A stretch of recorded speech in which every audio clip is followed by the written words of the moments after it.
Today's guest is my younger brother, Ben, of 5 years, referred to in the family as the Golden Goose. He's an ex-prison officer who gave up his job to go traveling around the world. He's currently studying to be a personal trainer. So learn how did he stay in shape whilst traveling, what it takes to give up your 9 to 5 job and pursue something that you want to do, and how to become a personal trainer and more. How easy was that decision? Are you actually asking me now, or is I'm it? actually asking. Oh. I didn't realise we started. Did you actually find it scary quitting your job, or was it an easy decision? Was it scary? No, to be honest, it wasn't scary at all. I was at the point of being ready to stop what I was doing. It was a good job, but it wasn't really for me at that point. Yeah. How long had you been in it? Well, me and my wife decided was we're ready to move close to family. Yeah. Which was actually, in the grander scheme of things, more important. Kind of hoping to kind of move our family on in the next couple of years. Which, if you're going to relocate anyway, it's a good time. Well, so obviously I was living in Bicester, commuting to Milton Keynes, but we didn't have anyone else around. Yeah. That was it. So our life was fairly isolated, and all my time and energy just went into work, which was fine for the time that we were doing it. Yeah. And I loved the time that was doing it, but actually in terms of moving my family along, we needed to be closer to. What about Ellie? How did she feel about dropping out of a stable career? Ellie's obviously an OT. Her job is kind of everywhere. Like wherever there's a hospital, she's able to kind of up and relocate a lot easier than what I could do, in fact. So she was okay with it. She was fine. We had a big discussion for quite a long time around, kind of whether it was going to be the right move, whether we should do it. Big discussion around whose family, we're going to move closer to. Yeah. And it came about that.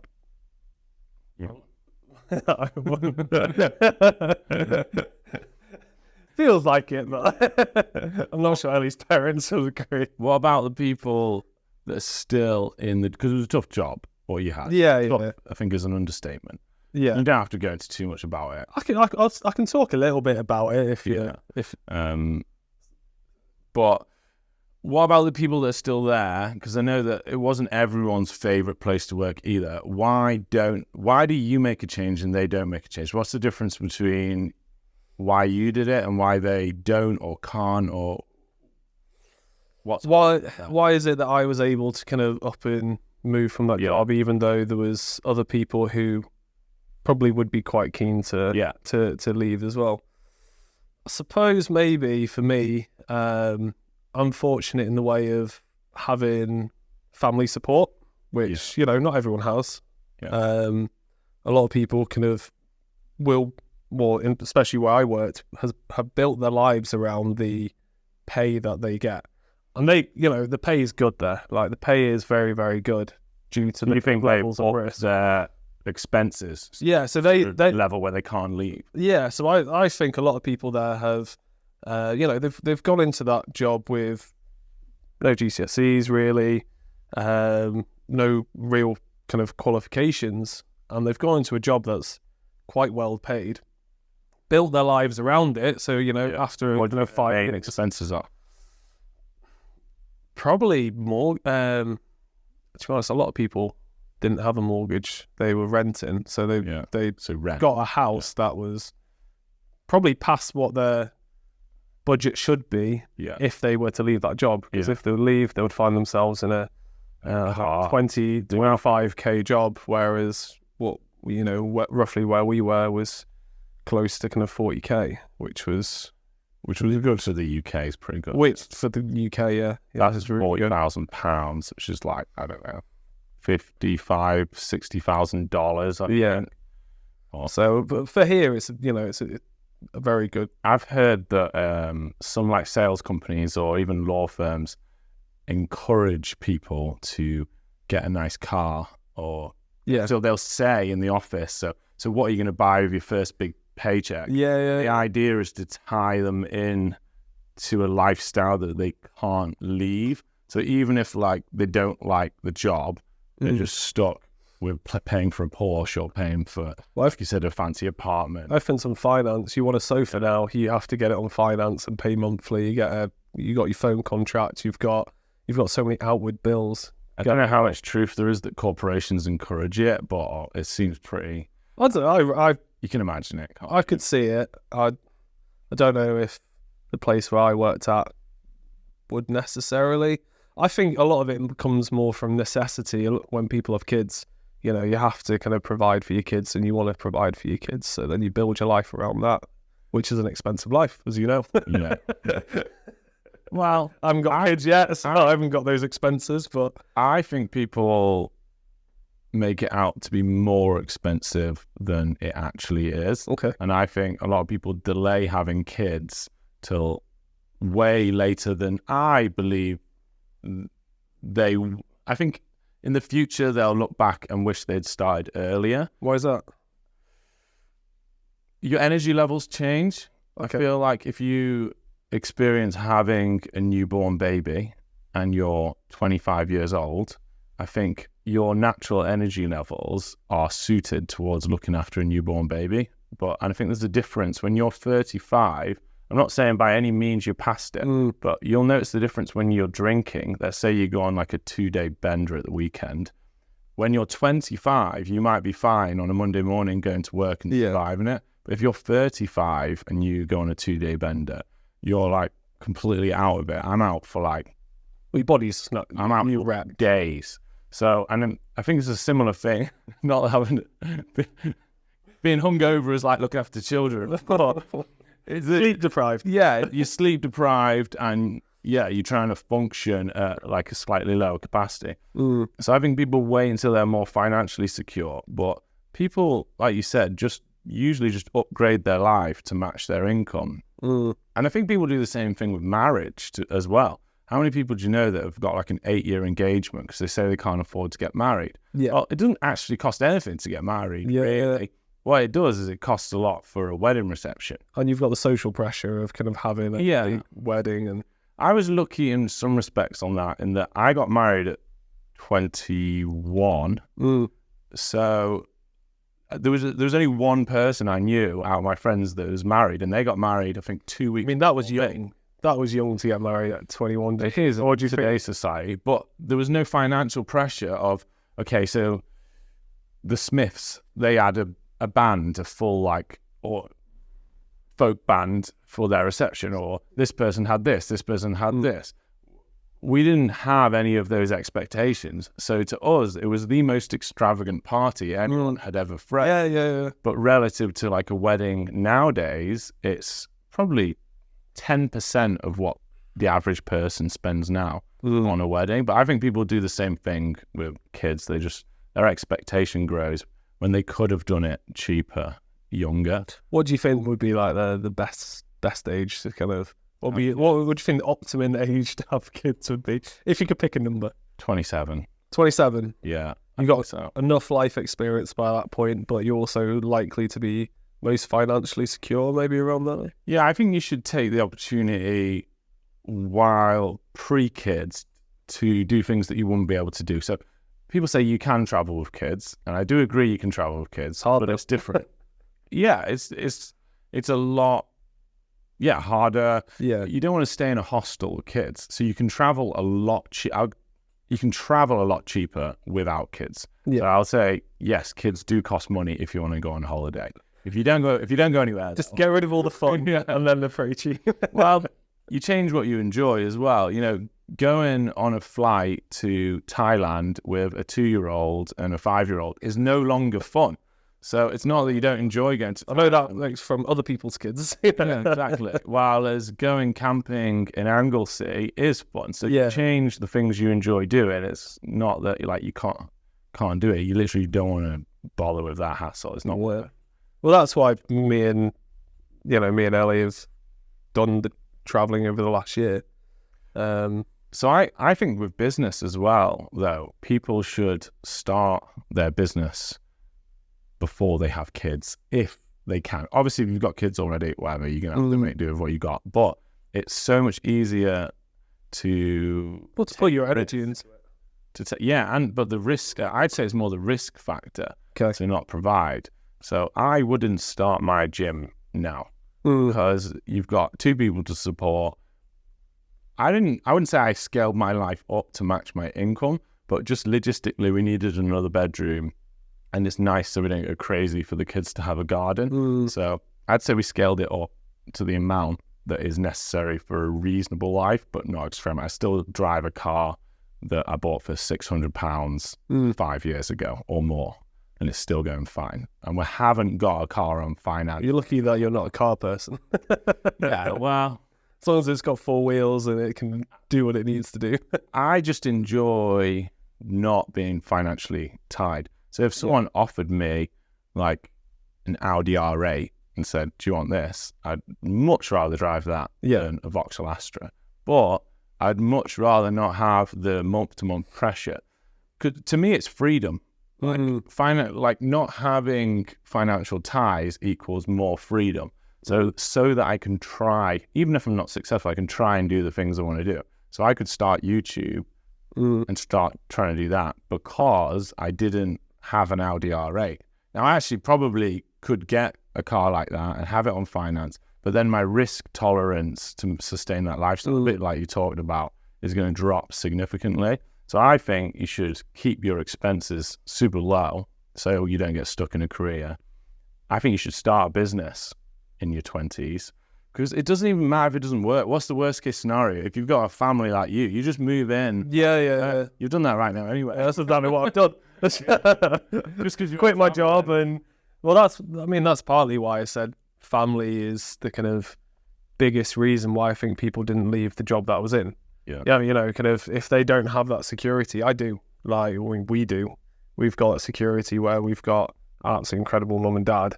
And I've moved into my dad's house, and I've had that ability to do that because he's great and he's amazing, and he's allowed me to kind of have the freedom of exploring what I'm trying to do at the moment.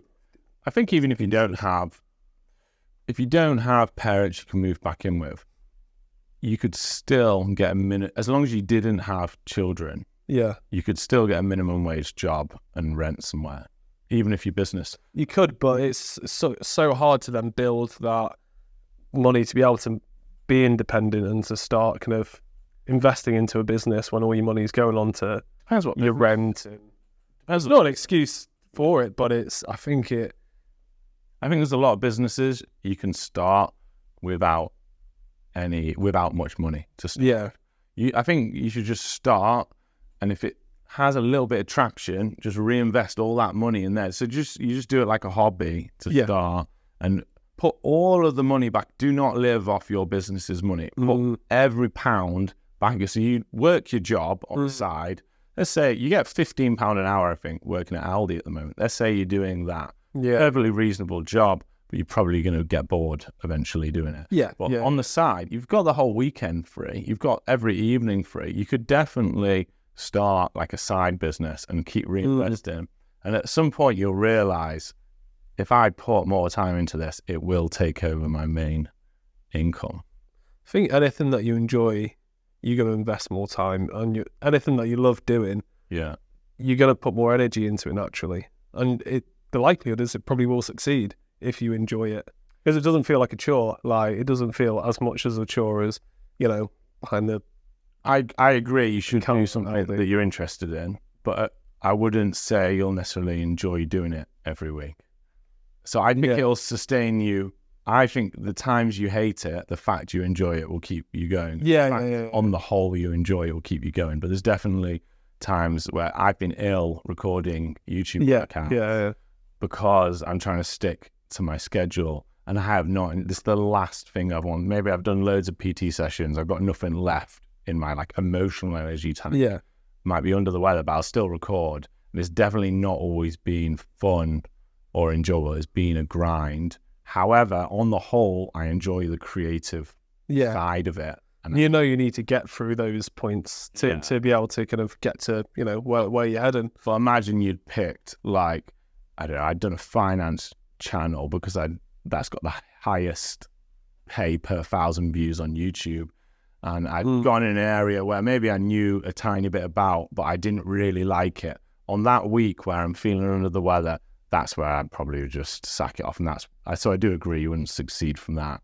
It's got to be something you enjoy. Yeah. I do think not everyone should turn their hobbies into businesses, though. No, because often you can then start hating your hobby or what it is that you start enjoying, because you almost sometimes take the fun out of it because you do all the other aspects that you don't enjoy to make the thing succeed. Definitely. And that's, you'll see I think most big YouTubers, you can see some of the fun is being taken out of it as the responsibility grows. Someone like, I follow a rock climber, Magnus Mitbo or something like that. Yeah. And you can see in his latest videos on his main channel, there's such a lot of pressure to hit like a banger video every time. He's not enjoying it as much. So he started a sub channel, which you can see is way more relaxed on. And to be up there, that's getting about a third of the views of his main channel anyway. Probably the energy he gives off is kind of 10% of the effort.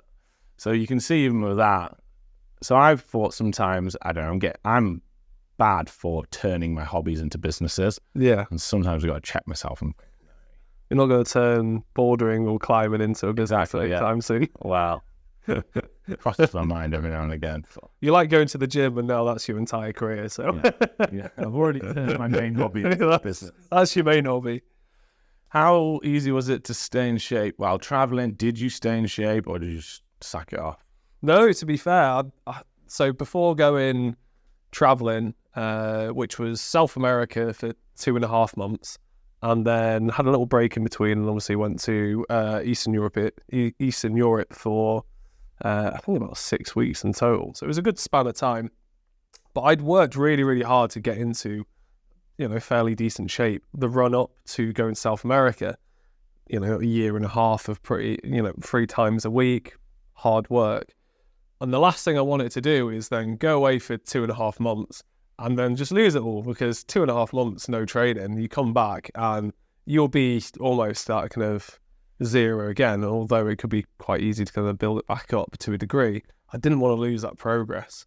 So what I ended up doing is a mixture of, when we were in cities with gyms, going to a gym, they're pretty cheap in South America. Some of them were equivalent to about $2 to $5, which is, nice and cheap.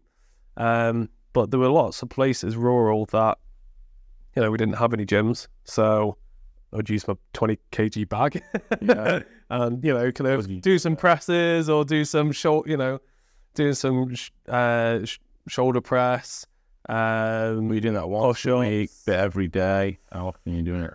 I was still managing to do a workout 3 times a week. All right. Whether that was... All right. Yeah. The only time I didn't is when we got ill in Peru, and me and my missus were ill for about 2 weeks. So apart from that, we're still managing to do 2 to 3 times a week. I think 3 times a week is such like a magic number with fitness. It doesn't mean you can't do more. No. If you can stick to some, I guess, even if it was running, weight training, if you're doing anything 3 times a week with quality training. Yeah. So you can't just be sitting on the bike texting someone, but then you're going to make significant improvement just from that. I think it's, for me, it was the routine. I think I got into such a good routine before going away that it's only that routine that holds me into the gym. Like, if I didn't have a routine set in place, I wouldn't go. I really wouldn't. If I didn't have set days or kind of knowing what I'm doing each time I go. But, we managed it while we were away. We did pretty well. We were in Istanbul. Yeah. Wanted to go, actually. Yeah. I was, weirdly enough, doing it as a career all the time makes you not overly want to go to the gym as much. I usually go when I'm on holiday. I'm not sure I would have made it if you hadn't pushed us to go. I mean, it was like 30 degrees and we're dying. Probably the best work I've done in the last 3 months. But I go for the same reason you said. I'll go to the gym when I'm on a holiday. not that workout's going to make much difference, because I could have a week off and be fine. Yeah. But it's because if I keep my routine going, I can jump straight back into my routine before. But if I don't, it feels such an effort to go. I just don't have that mental battle when I have a routine. You know, that kind of wake up in the morning going, I don't really want to go to the gym today. I don't have that. If I've got a routine, I don't think about, I can't be arsed really going. I just go, well, that's what's happening at 5 o'clock later today. I've said this before as well. I've said it loads of times, but I don't think motivation should have anything to do with whether you go to the gym or not. Yeah. It's just, you're either going or you're not. You put it in your diary, I'm going to go to the gym Tuesday night, 5 p.m. Yeah. You shouldn't be in work on Tuesday thinking, shall I go to the gym tonight or not? You've already lost. You should just be going on your plan. Now, if you're ill or something like that, by all means change it. No. But motivation... Hold there. Yeah, just do biceps. Just do what you like. I don't think motivation should play into what your actions are. I think that business as well. One thing that's been interesting is recently, since I moved back to Chester, is I've had a gym partner going to the gym with a guy similar age. And it wasn't me. And it wasn't you. Yeah. I was saying it on my own in here in this hot room. That's like, can you see we're sweating? But it's been great, and it's nice having someone who's a guy, so kind of quite similar to him. Previously, I've mainly just worked out with my missus, you know. Yeah, she's pretty strong. She's strong, but there is a quite a gap. But there's not that same energy level with Ellie as there is with like going with another guy who can kind of motivate you. So where on those kind of reps that I get to the point where I'm like, I've done my 10 reps. And this is what I'm really bad at. I go, I've done my 10 reps. I know what weight I'm doing. And I'm not even going to the point of like failure. I'm just going, I've done my 10. I'm going to put it down. What's nice now is I've got someone who goes, what are you doing? You know, keep going. Like you've still got another 3 left in you, and actually kind of pushing me that little bit extra to kind of fatigue myself. I forget how much the difference it makes, because I train 95% of the time on my own, and then the 5% I'm training with someone. I kind of know how many reps I can do. Exercise. And I don't feel like I'm faking it. I feel like I'm getting to, let's say, 6 reps on a shoulder press at whatever weight. And I do it every week and I track my numbers. And then suddenly someone's with me, or if it's a big guy comes to spot me, even if they're not touching me, I'll do another 3 reps on top. Yeah. I was pushing it before. There's like a magic energy comes from having people around. I mean, having competition is, I think it brings something out of you. It definitely does. But I think it literally has some central nervous system. You fire more motor units and you are stronger. Do you remember? It was, I don't know, I must have been like 16 or something like that. And what are you, 6 years older? So you'd have been 21, 22. And we had the pull-up bar outside my bedroom. Yeah. And I think you were doing something like 18 kind of pull-ups, chin-ups, like pretty easily. And then I set myself a task. And every time I went in and out of my room, I had a little chart next to the wall that said you have to do 2 pull-ups every time you go in and out. So, go in and out, do pull-ups, 2 pull-ups in, 2 pull-ups out, etc. And then the next week, it was like 3, 4, 5, and so on each week. It got to the point where I was able to do, I think I did about 20. Did 24. So, it was a 20. See, you even remember it. 24. And you went in my little book. And that had just, I think, gone over your it was either just under or under. And I think you got to the point where you went, oh crap, he's catching up. Like he's getting to the point where he's at the same as me. I think I was on 23. You got to 20, it's really close. I did 27 because that was still my. But then you start training chin-ups straight after that, and then just went on that extra. I bumped it up to 27, and then you brought it up to 24. Yeah, and then you got fat. But that was it. Then I got then I went to uni and let go. Started eating sweeties. And they are my kryptonite. Now you're back in shape and good. I'll give you that. But my point of it is, it's that competition. It's that fact that you saw your little brother go, he potentially could be stronger than me. Well, we went the other day, did bench, didn't we? Yeah. I haven't even flat benched in months. And if you'd asked me how many reps on 100 could I have done that day, I would have said 5. But you went first and did 10. And that was way beyond anything I'd done in a long time. And I somehow, out of some miracle, did 10. Well, I was sitting with 10. And I did not have half a rep left in me on that. But again, that comes from the competition aspect. I need to get myself around you're in Chester now, so I should probably just come with you. You go in the evening, though. I'm a family man. Be at home. I need like another dad that has completely flexible work hours in Chester that's in shape enough to push me. I mean, I'll have kids eventually. Anyone out there? I mean, drop it in the comments. See how the gardening career takes off, and I'll have some kids. I need to work out money. So what's your current workout routine then? Current workout routine. So how many times a week? So 3 times a week. What we do at the moment is, so I do, we go to the gym on Mondays, Tuesdays and Fridays. Mondays, always train arms and shoulders. So, you know, your biceps, your triceps, your shoulder muscles. And then Tuesday we'll do legs and abs. And the reason that I put legs and abs in the middle is if I put it to the end, I won't do.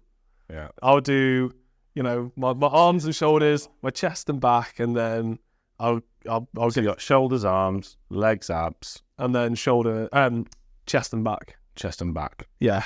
And then is that it? That's it. That's everything that I need to do. Usually you go rock climbing once a week. Yeah, then rock climbing every Thursday. You're running at all at the moment? Not at the moment. I did get into a really good routine of running when I was, where I used to live in Bicester. I think I know. You're all like that classic example of like, if you're just doing 3 times a week, like I was saying before, quality training, you know, you can bench 100 kilos, so that's 220 pounds for 10 reps off 3 hours a week.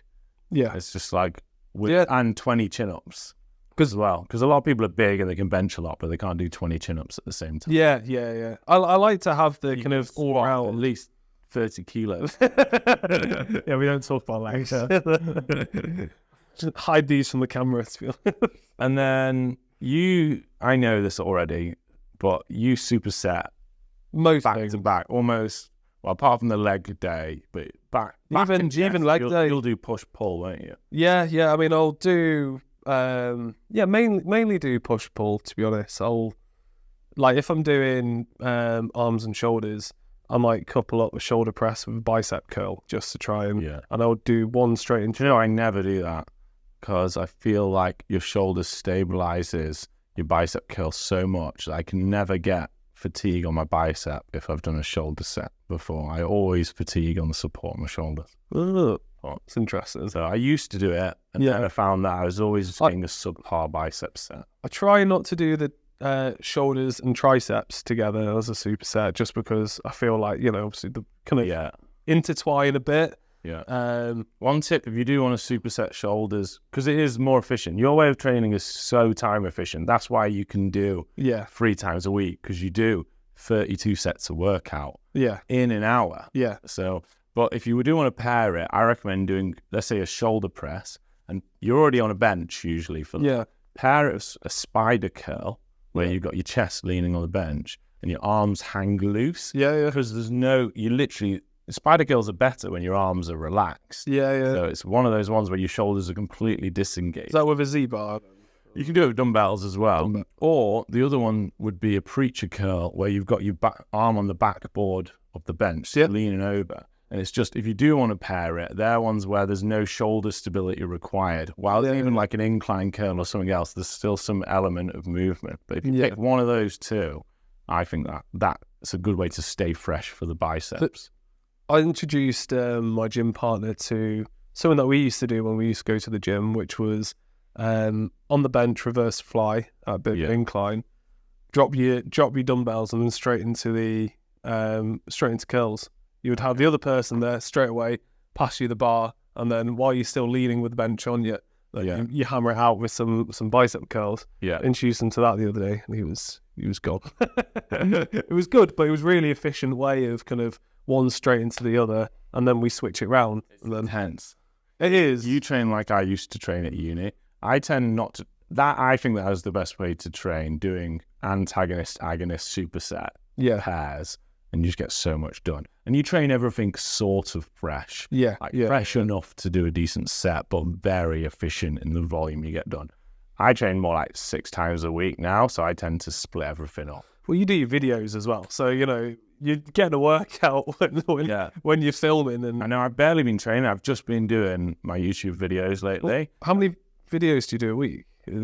I tend to be filming a series, and I'll like have a really intense 6 weeks where I'll film maybe 4 workouts a week. And then I'll like burn out, but I know I'm going to burn out. So it's not like motivation burnout. I just know after 6 weeks, I'm going to be like mentally and physically fatigued. And then I'll drop to filming 1 or 2 a week. And that's when I might jump back into more of doing some gym routine. But if I'm doing 4 YouTube workouts a week and I'm doing it with them, I'm maybe using 1 dumbbell under what I would do if I wasn't talking during it. That's still like a challenging set for me. And a lot of the time I get the weight wrong and I pick the exact weight I would use for the workout, but I'm also trying to smile and talk and tell people the technique. And do you know what's funny is when you're working out, if you're working out with the actual weight you should use, my like cognitive ability drops. And I start messing the exercise orders up. Start saying stupid stuff. So I can't. The focus is oxygen for my brain and my muscles to share as well. So I really do have to be like 1 dumbbell under. But you'll see people comment quite a lot on YouTube saying, "Oh, thanks for suffering." They understand that I'm suffering. I'm literally suffering. Nowadays, I have to mute all the heavy breathing. Whereas in the old, if you go back to my old videos, there'll be people that like that. On your video. That's what the super thing. That's your other channel. I get a few DMs asking for ASMR. The foam roll. I get a few ASMR comments, and this is like ASMR. That's why it's your highest ranked video, isn't it? Is it? Maybe people want that heavy breathing. People just sit and watch it. They're not even doing it. Probably. For anyone watching on my main channel, my highest viewed ever video is a 10-minute foam roll follow along that I did because I was too tired to film the dumbbell workout I'd planned. No. And that became my most profitable and highest viewed video. And I pretty much winged it as well, off the cuff. I wing it more often. I know, it doesn't work usually. Not planning doesn't usually go well, but occasionally. Occasionally you strike gold, don't you? So you're doing a PT course at the moment, just to completely flip the... Yes. I'm doing Doing it with? You know what? I can't remember. It was... I can't remember the actual company that was doing it. Online mainly? Yeah, so it's an online PT. It combines the level 2 and level 3 PT. Is there any practical at all? Do you ever get in for an exam? Yeah, so you do a lot of the theory stuff you'll do just as a multiple choice exam online. But when it comes to the actual, showing that you're competent enough to perform like a gym routine with like a client, you film yourself and then send that video in. Oh, really? You don't have to have an instructor? No. So no one actually comes and does it. Stands there and walks. No. I knew you could do all of it online, but I thought you'd still have to arrange a time to go for your... Back in the day. Back in the day. To be fair, I did my personal training qualification 13 and a half years ago. So it was quite a long time ago. I don't think... There was definitely no online option. But they have internet back then. Yeah, about. They didn't have internet when I first started going travelling, though. Are they not? No. Tash and I are walking around with like pieces of paper with all the addresses on, asking people where. The in-trailer? The side. Yeah. The first time I went in-trailer, no internet, no phone. That's mad. Yeah. I don't know how we would have done it. We got all our money was in cash because we didn't have any on. Our cards didn't work. Yeah. Online, and then we got robbed in Rome for Tash's half of the money. Blame Tash. Anyway, sidetracked. So yeah, you couldn't do it online. So it was like a driving test when I did it. Yeah. But you had majors and minors.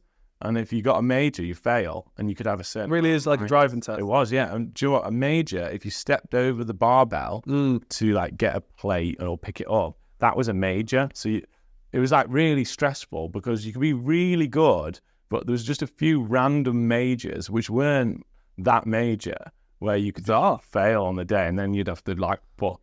You know, I was doing mine in Birmingham, so I'd have to do another trip, get accommodation in Birmingham, spend the weekend. No, I don't have to do any of that. No, so it's got you. I mean, I'm probably going to use your gym for it, to be honest, when I actually do the filming. And then, I'll just set up a camera, film the session, get someone to even use you maybe for it. That'd be quite funny. It's actually easier to use someone that's like not fully beginner, but not fully into the gym either, because it gives you the opportunity to demonstrate. Actually teach them, because they'll probably have questions. You go out. Hopefully, if you were teaching me, you wouldn't be saying. You just have to act stupid. Yeah, I can fake. Every time I do a technique. Yeah, he's never been to the gym in his life. Can you tell? Well, if I wear a jumper and go to like a party or a social event, you get chatting, they're like, "What do you do?" And I'll be like, "Personal training." Like, "Oh, did you go to the gym, do you?" I'm like, 10, 15. Can you not tell? 15 years of lifting. If I wear a jumper, people don't even know. It's like you've been shot. No. Never mind, eh? So it's easier to get on on now, and the access is easier. But is the course actually easy? The only section I've done so far is the biology and physiology kind of side of it. And that you've said that wasn't easy. It was. I did okay at it, so I've just done the exam. Got 75% pass mark on it, which you need 70%. So I'm happy with that. Yeah. I'm not particularly the big, a high achiever at the best of times when it comes to exams. So I was happy I passed it. But it's a lot more in depth than what I was expecting when it comes to the anatomy and physiology. But it was already interesting. Like, it was all. I don't know how much of it would be useful to teach other people. I think, it's good for my understanding, but I wouldn't need to actually explain a lot of it within a personal training session. I can't imagine you go into the depth of talking about enzymes and things like that. I think the PT courses are way too heavily weighted towards the theory. It's nice to think that your personal trainer is educated, but in that side of things. But the reality is they've only learnt it for a very short amount of time. They're just learning the names of like tendons and enzymes and stuff like this. But I think there's nowhere near enough practical side teaching people. A lot of it's about how good are you at adapting stuff. So if someone's got a niggling knee, how many knee-friendly alternatives do you have as a backup?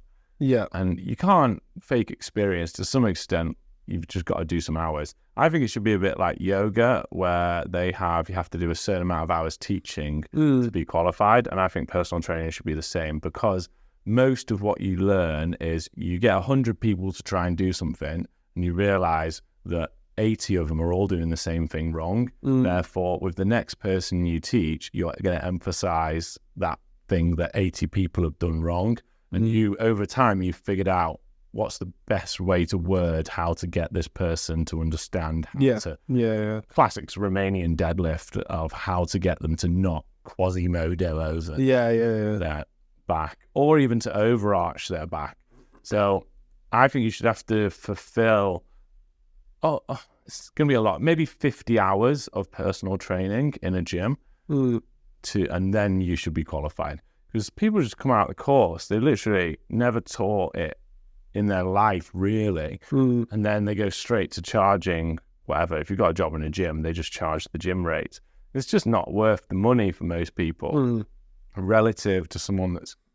Thankfully, you've been going to the gym for years with me and with other people. So I've been lucky. I've been surrounded by some practical experience. A lot of people come out of college, might have 1 or 2 years training themselves under their belt. They get a qualification, and the world sees them as an expert in training, and they're just not at all. My way of probably dealing with that kind of issue, I'm used to teaching people. I used to teach restraint in my old job, which would be a class of I don't know, maybe up to 30 people, where we'd have to teach them physical restraint techniques and go quite intricate with what we do. So I'm okay with kind of actually teaching people, but when it comes to things like how to perform an induction, how to, when you're meeting with them for the first time, what things do you need to discuss when it comes to even like payments and pieces like that. So I mean, I don't know yet. I haven't done it. Well, we can do another interview later on, and once I've finished it, and we can, I'll tell you exactly what they covered and what they didn't. I might even be able to tell you the name. It does cover. It does usually cover things like inductions, getting client info and stuff. But I don't think it does all of what you suggested there. Yeah, I think a lot of that just comes.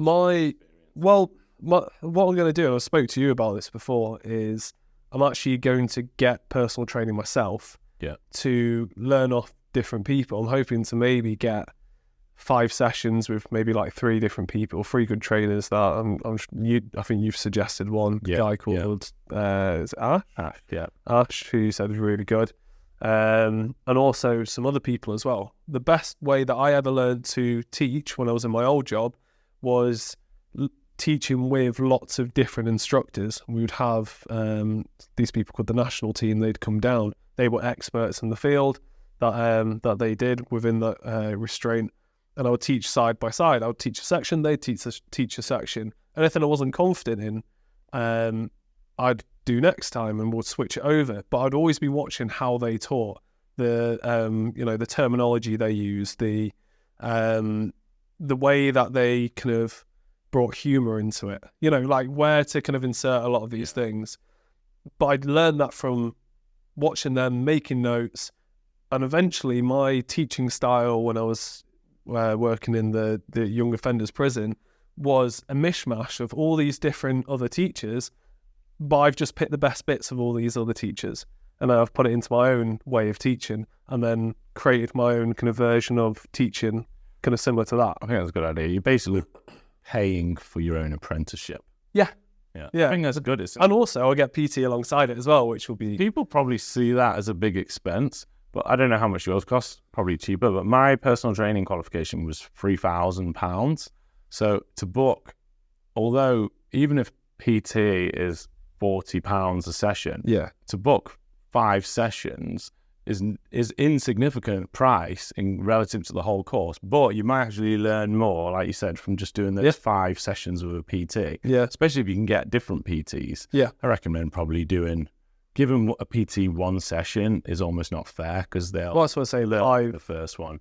But let's say you book 3 different PTs, 3 sessions each. It's still going to be an insignificant price relative to your course cost, but you're probably going to be way more qualified than you would have been just having done the course alone. I mean, that's really smart way of doing it. I'll pay for the professionalism that comes with it, which is good. Instead of just sitting down and having a chat with someone, I actually see actively what they do, treating me exactly the same as they would treat anyone else.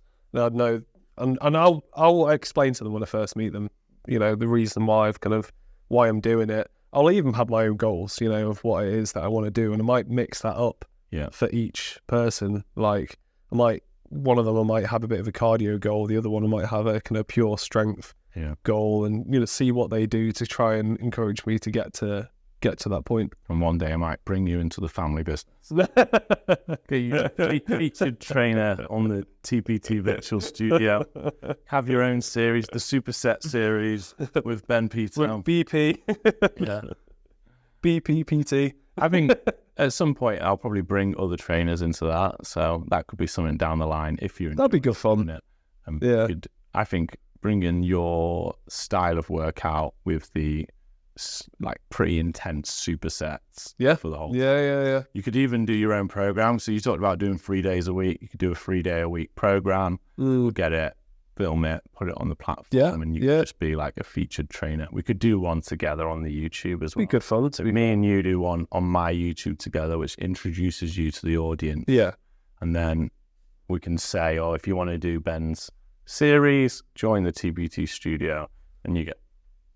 Be nice to people to see other people as well, like the way other people train, because you'll train one way, and there'll be sort of people that get results that from different techniques. For me, it's important to keep within my demographic audience somewhat. Yeah.